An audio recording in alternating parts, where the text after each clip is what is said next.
Dear you, I know where you keep me. In the second before you delete an old message, in the cab ride home from a wedding, when everyone is laughing and you are looking out of the window, pretending you are tired. That is where I live. The life you never chose. You have made me beautiful over the years. People do that with things they cannot return to. You remember the light better than the room. You remember the door, but not the rooms that came after it. You think of me when your own life feels messy. When someone announces a house, a baby, a move abroad, a wedding, a face that looks rested, you imagine things are calmer here, better arranged, less embarrassing. I wish you could have seen me last night. The sink was blocked again. The laundry smelled strange because I forgot it in the machine. I ate dinner standing over the stove because I didn't want to wash a plate. Someone important called and I let it ring because I had no energy to become a person on the phone. That is also me. Not just the version in your head. You remember the choice like it was clean, like the future waited politely while you decided. But it wasn't clean, was it? There were unread messages, money, pride, fear, people you did not want to hurt. You chose like humans choose, with whatever courage, confusion, hope, exhaustion, and the stubbornness you had that day. I did too. Some things happened the way you imagine. I stayed longer. I said the thing you never said. I took the call. I signed the lease. I did not walk away when you did. And yes, there were beautiful parts. A small restaurant with bad lighting where we kept going anyway because the food tasted like someone's grandmother had approved it. There was one winter evening when the electricity went out and we sat by the window with candles, laughing because the whole thing felt like a scene from a film neither of us was beautiful enough to be in. You would have kept that memory and built a whole religion around it. I nearly did too. But life keeps going after the beautiful part. The credits do not roll after the kiss, the job offer, the move, the yes, the no. Morning comes, rent comes. Someone says, "I'm fine," in a tone that means they are absolutely not fine, and suddenly the dream has dishes in the sink. The person you think I chose was wonderful, also difficult, also ordinary. Some days I thought, thank God I stayed. Some days I thought, what have I done?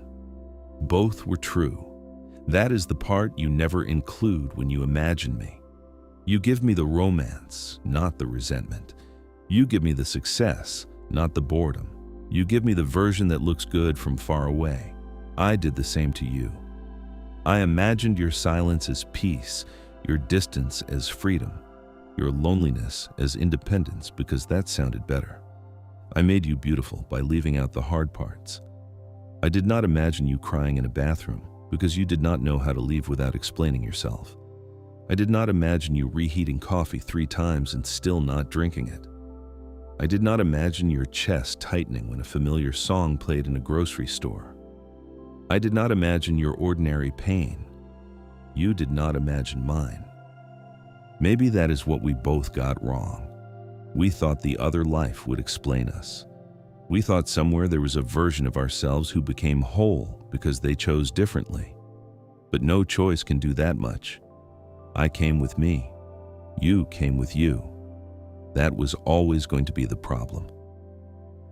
There's one memory I never told you. I was outside a pharmacy in the rain, holding medicine, waiting for a cab that kept canceling. My shoes were wet. My hair looked terrible. And for no clear reason, I thought of you. Not with jealousy, with tenderness. I thought, I hope the other one is okay. That is when I understood. It is easy to envy a life when it has no weather. It is harder when you remember someone has to live inside it. You did not choose wrong. You also did not choose right. You chose, and then life began asking things of you. That happens in every version. Wondering is not betrayal. It is just the mind touching a bruise to see if it still hurts. But please, do not confuse the bruise for a map. There was no there. There was only another here. Another sink, another bed, another inbox, another person to love badly before learning how to love better. So the next time you think of me, do not imagine me standing in perfect light. Imagine me looking for my keys while already late. Imagine me buying fruit and letting it rot because I wanted to become the kind of person who eats fruit in the morning. Then turn around. Look at your own life, the real one. The half-finished, badly lit, still-breathing thing in front of you. There are people in it I will never know. There are rooms I will never stand in. Please do not miss them while mourning me. I will put your photograph away now, not because I do not love you, because I do. Take care of your life. I will take care of mine. Love, the life you never chose.